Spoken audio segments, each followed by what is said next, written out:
travelers, and welcome to another episode of Vertical Stars Podcast 4th season. I'm my loyal listeners. Thank you for continued support. Enjoy the second part of my amazing interview with Geoffrey Thorne to talk his X-Force Epilogue, Colossus, and comics. Now come aboard to go traversing the stars. Every moment of his life since that day has been a war, battle, or death.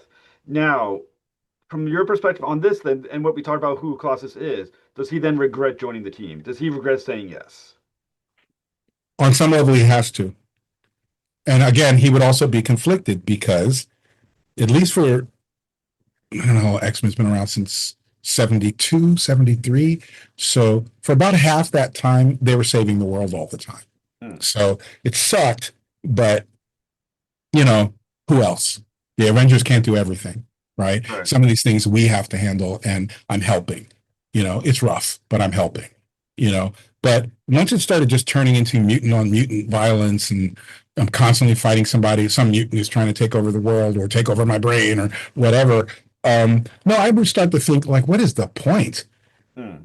Right? Like the thing that Rafe says is like, if you ever just want to, if you're ever down by my way, we'll fix your plate. You don't have to walk that path. Now, what that means from a writing point of view is, let's say the company's like, that's all well and good, Jeff, but at some point he's going to be back in them, thigh-high boots fighting with the X-Men. Right. But after that, it was a choice rather than just where he ended up. And that makes him a more active and therefore more complex character. You don't know. Like right now, there's no person on the X team that would ever not expect, even after all the shit, if we're going to run through that building and beat up everybody, don't even check to see if Peter wants to do that. You need to check to see what his thoughts are in the matter. He's okay, even if he's not enthusiastic, he's going to be there. But at this point, he might just go, yeah, I don't feel like that's the solution. I'm not doing that. So I think it opens the other door, because another character that they, for a while, made sort of, Professor Xaiver was like very much the straight good guy, blah, blah, blah. They kind of messed with him a little bit later on. Right. Xaiver had to know, when he asked Colossus to join, that Colossus, his psyche, what he really felt deep down, he had to know what he was walking into, because he's not the first X-Man. He already had a team that did nothing but fight all the time. Right. Is Professor Xaiver an asshole? Well, here's the question I have. Again, it depends on who's writing these characters and whether they believe in altruism. Okay? Yeah. You have the same problem with Professor X as you have with Superman. Theoretically, once he realized how powerful he was, he could have just taken over the U.S. government. Right. Every day he does not do that. And I mean, take it over in a way that would be completely invisible to everyone, where you'd never know someone was being mind controlled. You would never know, right? He doesn't do that every day. So I can assume that when he went to Russia in desperation to get yet another child soldier for his ongoing war with Magneto, that he could have just made Peter want to do it, or he knows Peter will make whatever the actual good choice is. He didn't just go to random villains and shit. He went to people he thought would probably say yes, based on theoretically, his mutant ability to sort of read you. Right.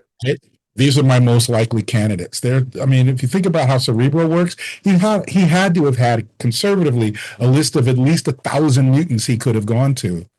And at least in the retcon, he didn't grab Sage. Yeah. Right? Or theoretically he did with that other team that got whatever. I don't care about that. But I'm saying Charlie's a bad guy because people don't believe in altruism. Right. I think we went through a period in time, the British invasion. People forget all the Brits that came in and redefined comics came out of Margaret Thatcher's England, which sucked. It sucked. Okay. None of these guys, I don't know, maybe some of them, but most of them are not rich kids. So they were middle class or lower middle class kids living in Thatcher's bullshit England. Okay. And if you look at all of their fiction, not just their Marvel or DC fiction, if you look at all of their fiction, especially prior to, they were talking about that a lot. And they're not believing in heroes because all their heroes were hollow. All their institutions were hollow. They had Miracle Man is a perfect example. Right? Miracle Man takes the Shazam mythology and turns it into the most ugly, edgy, gruesome, oh my God. But what was it actually about? It was about the same exact thing that V for Vendetta was about. Yeah. Okay. And It's a masterpiece. It's the same thing The Watchmen was about. Same writer, right? Thinking about these very big issues. But my contention is American superheroes, that was a nice phase, but they're not durable enough for the weight of those heavy, heavy, complex things.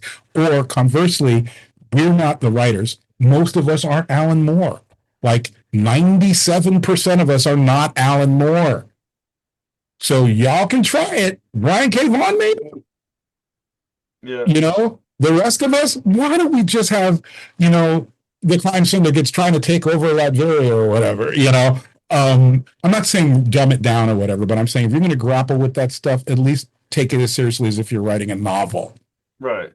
I Okay. mean, I just kind of feel like when we think about these characters and something like Xavier, I do feel like that at some point he did not make the best choice. I mean, you got to accept, obviously you choose Wolverine because he's going to kill the guys you point at, and you say kill him, and because you're the good guy, he trusts Right. you're pointing in the right direction.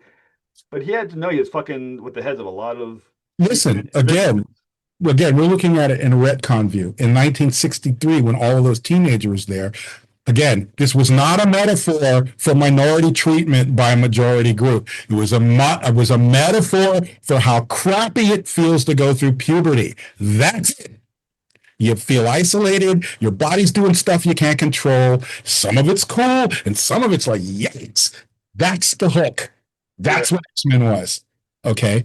He wasn't creating child soldiers. He was trying to help teens get through puberty. Figure it out. Okay. But move forward 20 years, and somebody's like, well, in a more realistic context, he was creating child soldiers. He was taking them to the danger room and teaching them how to, and it was like, and he sent them out to fight in paramilitary situations. I'm like, yeah. And Batman would have died his first week on the streets of any major city. I don't care what his gadgets are. He gets murdered by a competent street gang, much less an excellent street gang. Okay. As soon as they figure out he's doing that, the next month he's dead. He does not survive 2 months. Okay. So stop with the realism crap. John Byrne had a great thing, and I don't know if he said it in this context. He says comic books are supposed to be plausible, not real. Yeah. Right? So when you're reading, you're supposed to go, okay, right? Superman, if a building's collapsing and he grabs the bottom corner of it, the top of that building is going to shear right off in reality, because that's how physics work, guys. And yet, right? So shut up. Okay. So, but retroactively, people kept trying to inject more and more realism into the thing. And that means Charlie's automatically kind of a bastard, because all of these kids were teenagers that he took away or enticed away from their parents. And then again, in another retcon with Kitty, he Kitty's parents' minds so that she could go to the school. It's over. And she was like, I get to go to school? Cool. Right? And I'm like, how is he different than the White Queen at that point? Right. Or was that Jean? Maybe that was Jean. When Kitty's getting, and her dad's kind of a dick about it, and all of a sudden he's like, no, I think it was Charlie.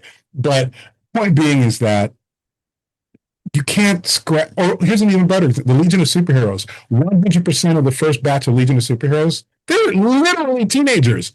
I think the oldest one was 15. Yeah. Okay? They're fighting cosmic monsters in prison camp at one point. And I'm like, are we going to look back on that and go, well, look how they treated these poor teenagers? No, it's a comic book, for God's sake. So it's a tightrope to walk. And I think this is me being uncharitable. I think a lot of the people who were doing the comics that made this turn for all of us would have rather been writing novels or movies. That they got to a point where it was fun for a minute, but I'm grown and I keep having to write these relatively simplistic stories. I want to inject some grown-up stuff into it, right? And I'm like, that's fine, but only up to a point, and only with certain characters. They're just not complicated. They're not complex enough. They don't have a solid enough base to hold up the weight you're about to put on them. And unless you're willing to kill a character to go through something, like it's a fluke that the alcoholism of Iron Man worked. It's just a fluke. There's no guarantee that lands right. And no one had ever tried it before. But a superhero is also an alcoholic. Yeah, it's neat, but I don't want that to be anything like the norm. And looking at Watchmen or another thing, everybody sees Watchmen. Oh, I want to do that. I'm like, yeah, but Watchmen was by definition a departure, right? Dark Knight Returns was a departure. That was the entire point of it, right? So if you make the main thing that, yeah, I guess, or you could do, what Matt Wagner did, what Brian Michael Bendis did. Go do your own thing. Yeah. Go do your own Mike Barron. All these guys did their own thing because the constraints of mainstream, so-called mainstream comics were constraining. Hmm. So go do Powers. I want Powers. But I don't want DC Comics to be freaking Powers. I want Powers to be Powers. Right.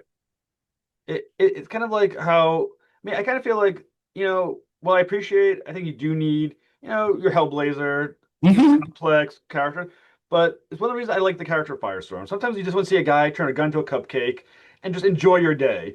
Right. Oh, Right. One of the best things the Justice League cartoon did, and I don't remember if it was Justice League or Justice League Unlimited, where Orion and who was the other one? Was it Captain Atom? Who was it? They both go to, I think it was Batman. Batman, Orion, Batman Flash. and Orion, violent characters go to Central City with Wally, and they're like, how is he here? Right?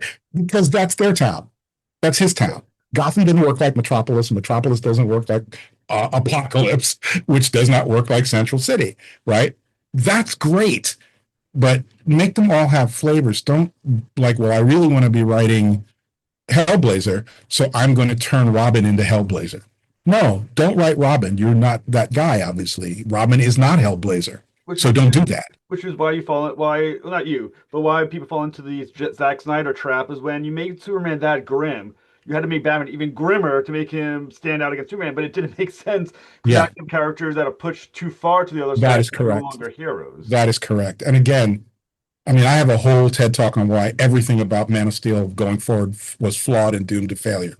But, and by failure, I mean it didn't make the money they expected it to make. None of those movies failed. They did great. Right. Okay. There's a whole lot of people out there who love the crap out of those movies, and they're not wrong. They're not bad people, and they're not wrong. That just ain't Superman. Okay. My personal suspicion is if Zack Snyder had got those people to commit to letting him do Miracle Man, Right. and he had taken exactly the same approach, we would be holding him up with Orson Welles right now. Well, shit. If he did Spawn, do a guy like Right. that.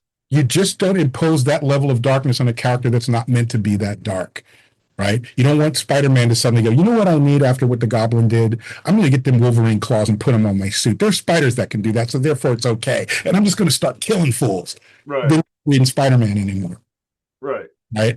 You can do it, but it ain't Spider-Man anymore. You better retitle that book and get another person to be Spider-Man because that guy is not Spider-Man.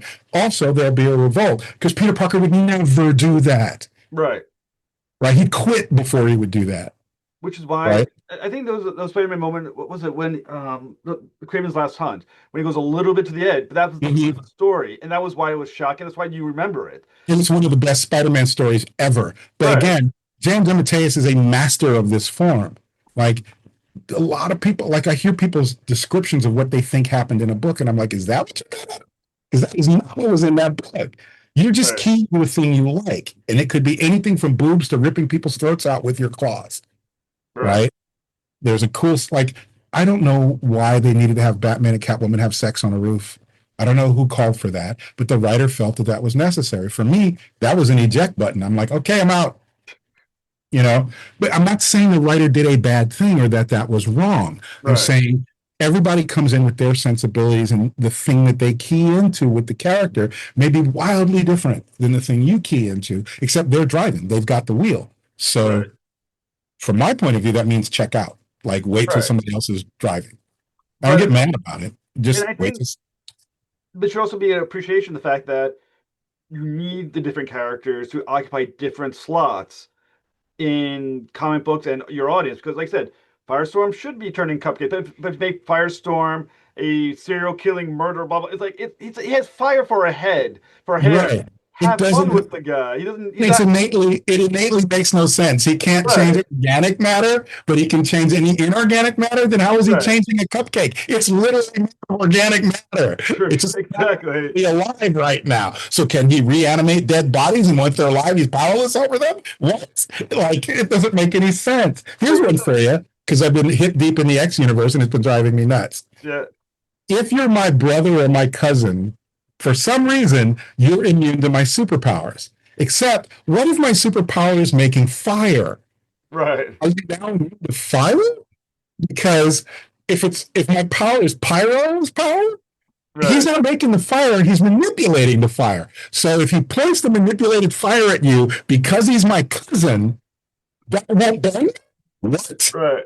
It may Siren and Banshee. Their powers are sonic based. So sound does certain things. Unless you're saying, okay, in their particular case, because they both have sound powers, right? It means their bodies must have other mutations in them to accommodate the fact that that would just shatter your bones if you did it all the time. So their bodies must have other things going on. So sure, they'd be immune to each other's powers. But Black Tom Cassidy versus Banshee, they should be each other whenever they fight.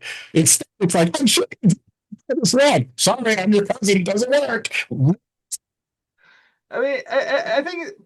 I mean, I think there's certain times though where comic books you're allowed to have flawed logic and for fun. That's Green Arrow that's can exactly right.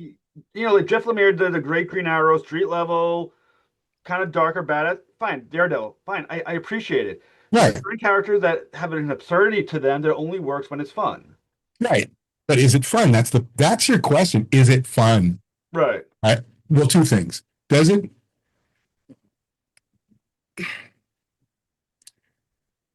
The characters that I've dealt with are the ones that I've written the most. Obviously. So I have a version of Vixen in my head that might be different or very different than what everybody else thinks of Vixen and her superpowers Hmm. and her personality. But if I'm driving, that's who Vixen is. There are characters that if you change them too much, that is to say, if you give them more of a backstory or you're like, we put them through it and now they're this way, they stop being that character, which means your older brother or sister who loved Frank Miller's Daredevil, unless you can plausibly bridge the gap between that guy and happy-go-lucky Daredevil, which means you need a minimum, I'm going to say 5 issues, minimum, to get from there to here, that's not the same guy anymore. Right. If he's joking around and having a great time, I'm like, wasn't that the guy stabbing ninjas in the eyes 2 minutes ago and laughing as they died? Wasn't that guy? How is it this guy now? Right? There has to be some sort of plausible bridge, right? Just to explain the character change. Otherwise, you're just lumping stuff on, and the next writer either lumps more crap on, which is awful, or they have to they spend too much time trying to undo all the crap you lumped on, Hmm. you know?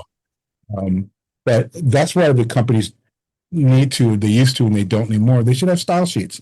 They have style guides and character guides, and like, these are the walls. Right. And, These are and the walls.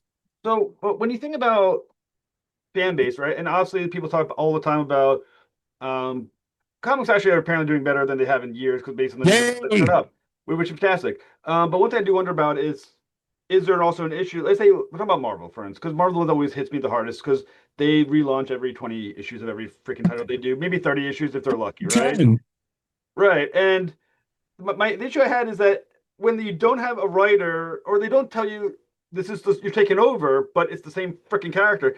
The one that gets me the most is like I'm loving what Philip Kennedy Johnson's doing with the Hulk. I love it, but it's Okay. not Donny Cates the Hulk. I mean, he was on a spaceship. I mean, it's Well, like I heard, what was that, Starship Hulk or whatever? That right, was right, right, right, right, insane. right before it, and I'm thinking to myself, he's not the same Hulk, and I'm fine with it because I love the Hulk that he's doing. But if I was a reader of Cates Hulk, you do not have a home in the new Hulk. He's not the same freaking character anymore. And then I read the first one of the issues of Imperial where the Hulk is there from and he's not the same Hulk as his Yeah, that's wrong. Hulk. They should be, whatever it is, it should be a company choice. Be consistent. If you're going to write the Hulk, this is the Hulk you get to write. Right. And I kind of feel like because they skip around that the audience if you're going to do from one series to another and relaunch every couple of issues, you got to then have the writer keep the character the character. You can't just keep Or again, if there's a momentous thing that happens that changes it, true. then there needs to be that event to plausibly go, oh, he went from Mr. Fix It to Green Stupid. Right. How? Right. Why? Right? You Exactly. can't just do it. It's not 1965 anymore. You can't just do it. Right. Right? We do.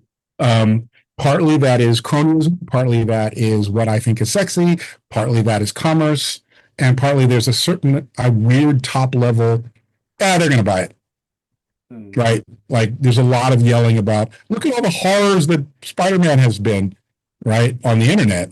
But clearly those numbers stayed up.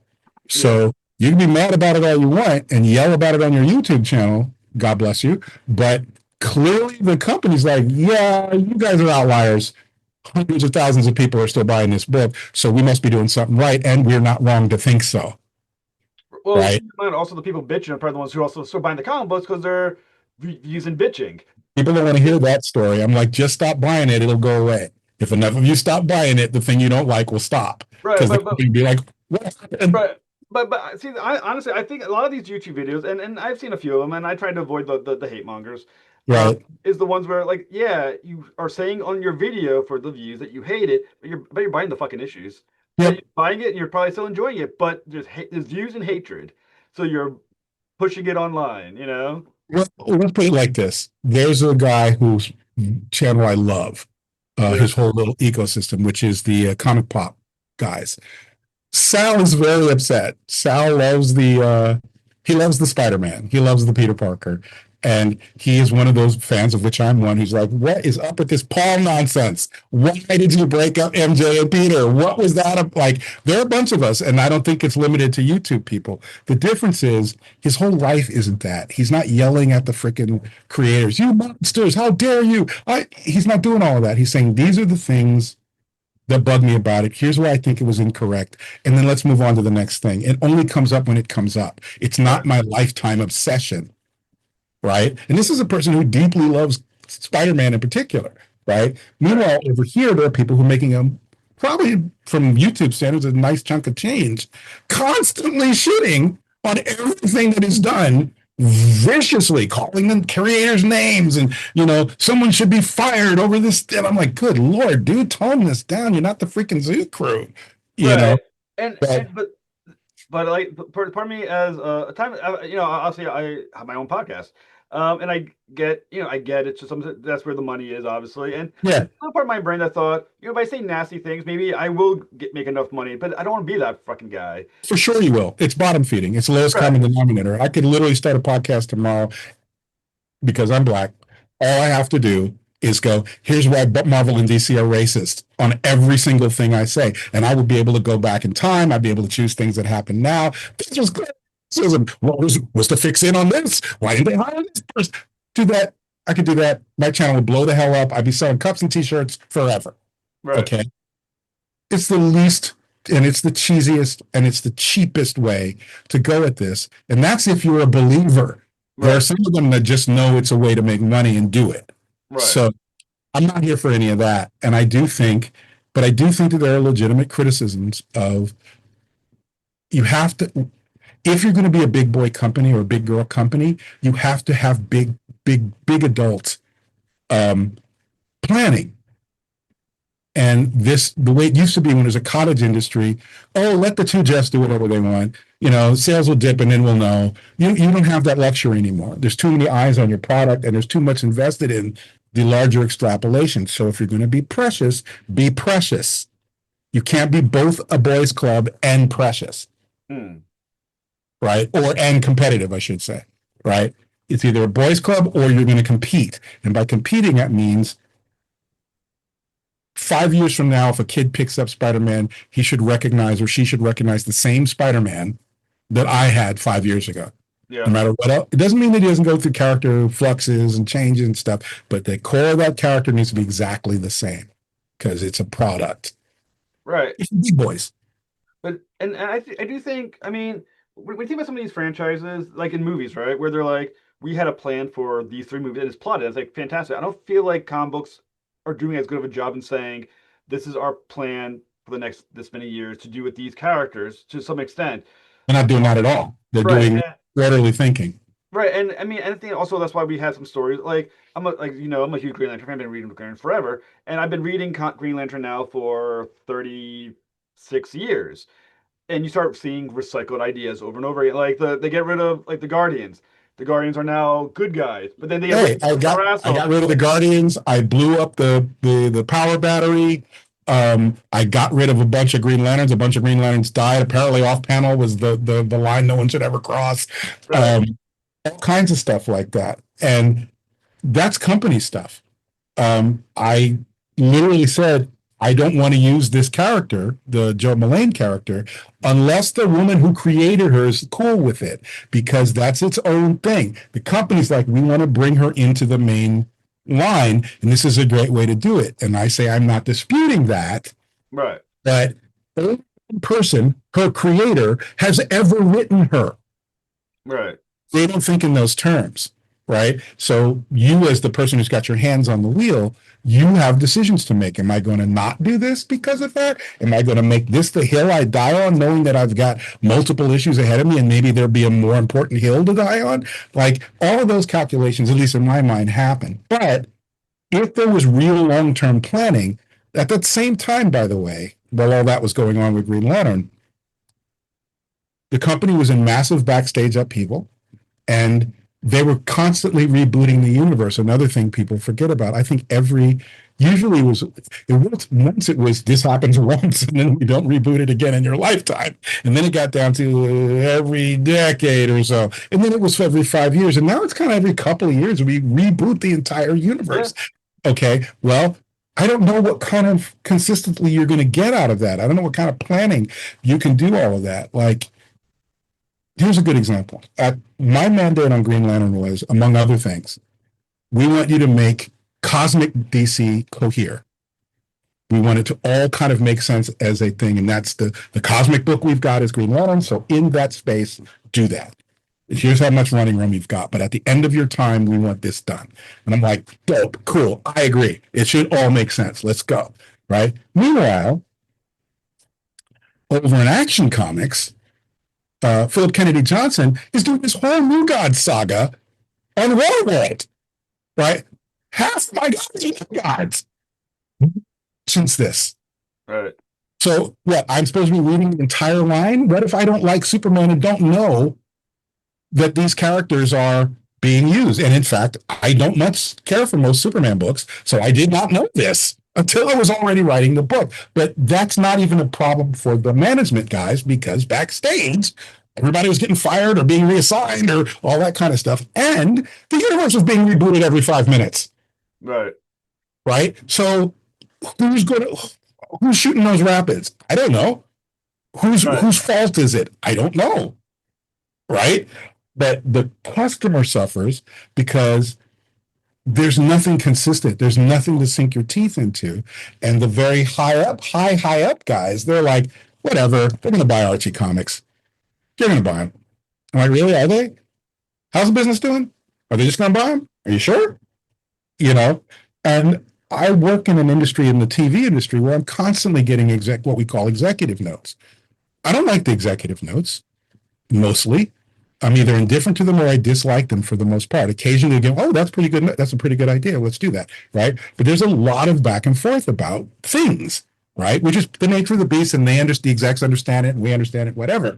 But it's not based on whims, and it's reasonably consistent, and we all are kind of trying to go to the same place. If you don't have that with these comic books, you need that kind of consistency. You need a specific actual vision. So it doesn't have to be a grand vision. It just needs to be a vision. Now, is the issue, because I assume there's group editors who are keeping a good eye on things, but is the issue that the group editors aren't communicating with each other on what the big idea is? Is incorrect. Okay. DC course corrected and planted its feet. You can see with the absolute and the all in is everything, but also with their version of the ultimate absolute universe. But that is a function of stability. Okay. It wasn't enhanced creativity, because a lot of it's the same people. So it wasn't that they sucked then and they're good now. or depending how you feel about it, they suck now and they were great then. It doesn't matter. It's that it was chaos.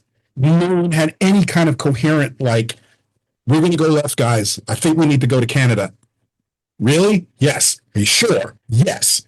Everyone's going to Canada. Yes. Wherever you are in the States, we're going to in Toronto. Yes. That's good enough. Right. What, almost 10 years prior to that, chaos. So chaos, right? And you saw the effect. There's a lot of interesting work and a lot of crap work. And you can include mine if you don't like me. Include my crap work. Perfectly fine. It's that part of the backstage isn't in anyone's specific control. It's the nature of chaos that, of course, you're going to get chaotic output. And that's what you got as soon as they planted their feet. And I think with Marvel's side, it's a different kind of chaos, but it's largely because the movie guys won't let the comic book guys actually cook. I've said this before in your show. They should just ignore the comic books. They should ignore the comic books and wait until someone does something amazing rather than constantly saying no.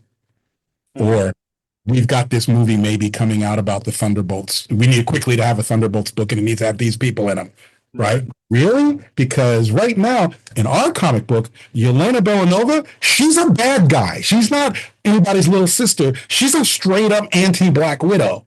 Right. So we have to jump through some freaking hoops to get the character you built in the movies, who's awesome, to make this character fit that character. That's going to take a minute. No, right now. Cross promotion. That is not how cross promotion works, guys. This is the source material. Build your shit off the source. Instead, you do it the other way. This is cool. Do this. Now make this thing conform. Right now. Right. Well, that's chaos. That can't work. Right? What is the X-Men universe going to be in 5 years? When the X-Men movie comes out, I hope someone's talking about who those characters are going to be to the editors, at least, if not the individual creators. Well, they don't need to know, but someone should know, because they're now talking about casting and, we've got a script and we know what the thing's going to be. And they're not telling us anything, obviously, the public, but somebody backstage knows. So right. Shouldn't all the pieces of those players, if you want sort of some sort of synergy, shouldn't all of the players that are going to be the players in your movies for the next 5 to 10 years, should they start being positioned now? So are you still in the X-Men Discord groups? I am. Are they having those conversations of making sure they're planning and some? Nope, they're treating it like they're making comics. Okay. Right? They're treating it like they're making comics, but based on the conversations you see, you know that they're not being included in top level, and but I mean top level, like Feige level conversations. And I'm like, well, if you're going to take over the comic book line, run it. Yeah. Right? Or don't run it and let CB actually run it. Right? He's the IC. Let him freaking run it. And that means occasionally.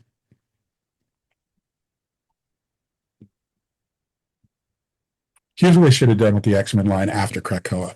They should have stopped everything and released one book the first month. X-Men. Not Uncanny, no subtitle, X-Men. And whatever that was, whoever was in that book carries you for a couple of months, and then you release Uncanny. Right. Because of something that happened in the first book. Oh, well, we need 2 books now, organically. Right? Now we have Uncanny because there's a split between Cyclops and Rogue. They think different things. She's going to go left. I'm going to New Orleans. Screw you guys. I'm out of here. Right? And then you do that for a couple of months. And then you block in Exceptional, where nobody was talking to Kitty. Didn't invite me to the X-Men party. You guys, I'm going to set up in Chicago. Right? So by the end of 6 months, you've got 3 books going. And then the whole rest of the year is just that. Just that. No X-Force, no X-Factor.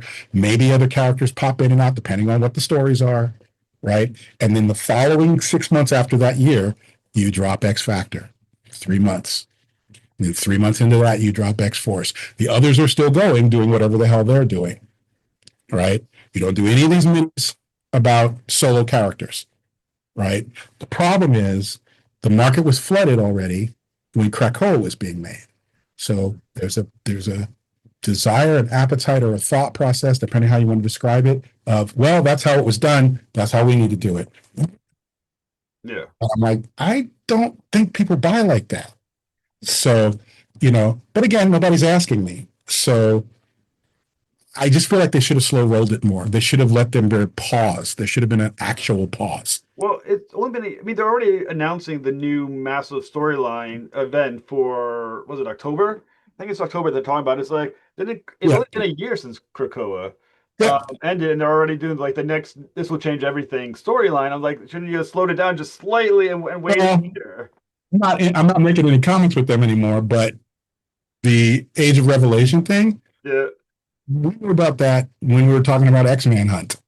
We knew yeah, about that, right? We knew about that. We knew about all of that was already on the table when we were talking about Hellfire Vigil. Like all of this is all somewhat pre-planned in the sense of didn't necessarily know which books would survive to this point, but these things were going to happen. yeah, Okay. Um, I'm not in the camp of, well, Krakoa's over, therefore spit on its grave and salt the earth. I think that's stupid. Took 5 years to build and make. It was uneven, as all initiatives are uneven. There are aspects that were fantastic, and there are aspects that are like, you should not hire that person again. Okay. I'm not going to say who I feel that way about because it's none of your damn business. But point is, it was a real, actual, when we call something an event, Krakoa was a freaking event. yeah, There should be some downtime. And I agree with the thought process of back to basics to some degree, but the back to basics is a fallout from the end of Krakoa. So start over, yeah. start over gently, ease into it, right? Simpler stories, less giant convolutions, nothing against the creators who are doing these things, right? Because the editorial and their senior editorial and their executives could say, no, simpler than that, right? My inclination might be to write Dune. We don't need Dune right now. We just need Paul going to school for a couple of months, Yeah. right? Can you do that? Yeah, sure. But what about no. Paul at school, right? For a minute, we're going to get there, but just for now. But nobody's confident. I don't. It's not that nobody's. That's the wrong way to say it.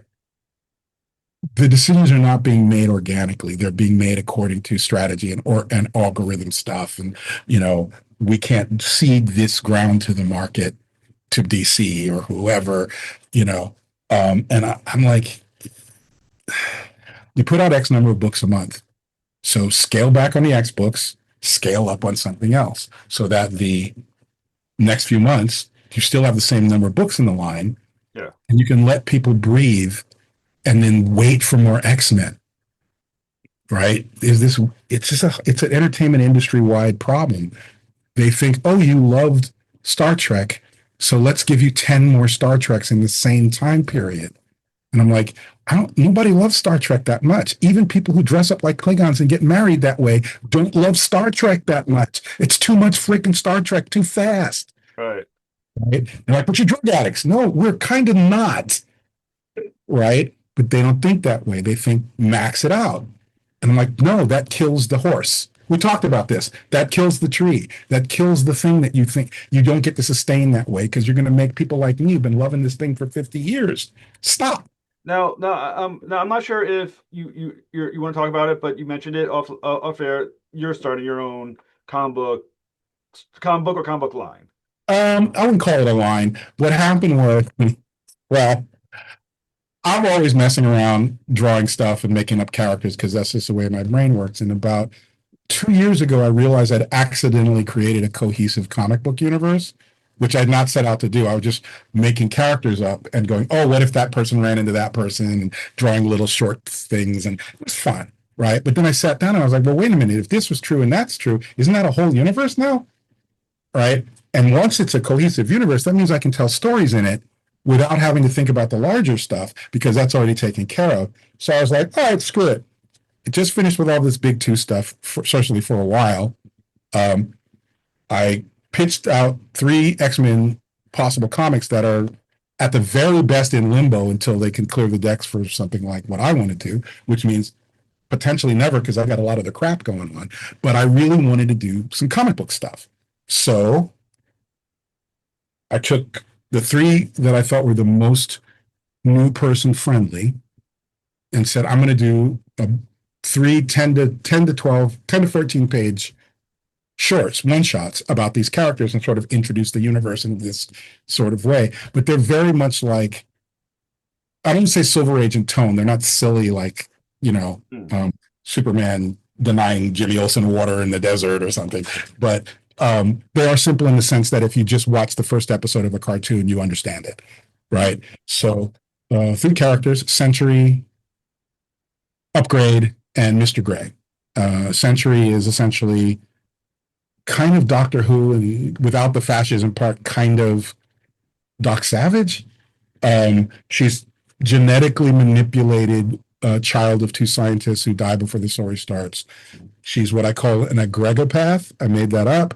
Basically, within a 100-mile radius, she becomes 100 times better than the best exemplar of something, of everything. Smart, strong, fast, durable, whatever it is.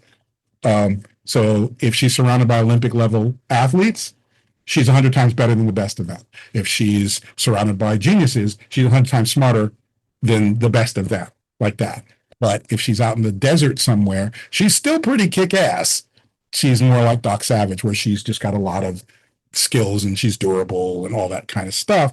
But her adventures are more Doctor Who-ish. She does sort of science versus people type, or dimensional incursion, or these scientists accidentally created Godzilla or whatever. She does that kind of stuff. And then Mr. Gray is an ex high-end thief.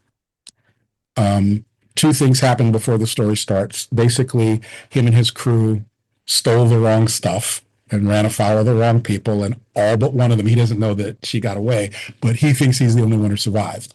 But the tech that they stole allows him to be either invisible or intangible, but not both at the same time. And he's got like a bag of holding type tech where he can still steal stuff, and provided he can fit it through the mouth of this bag infinitely deep, and he can always get it back out.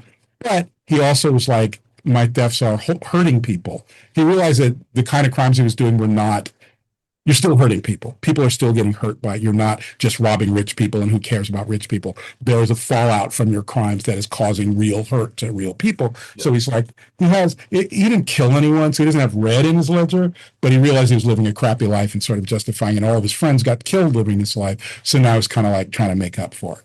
Mm. Okay.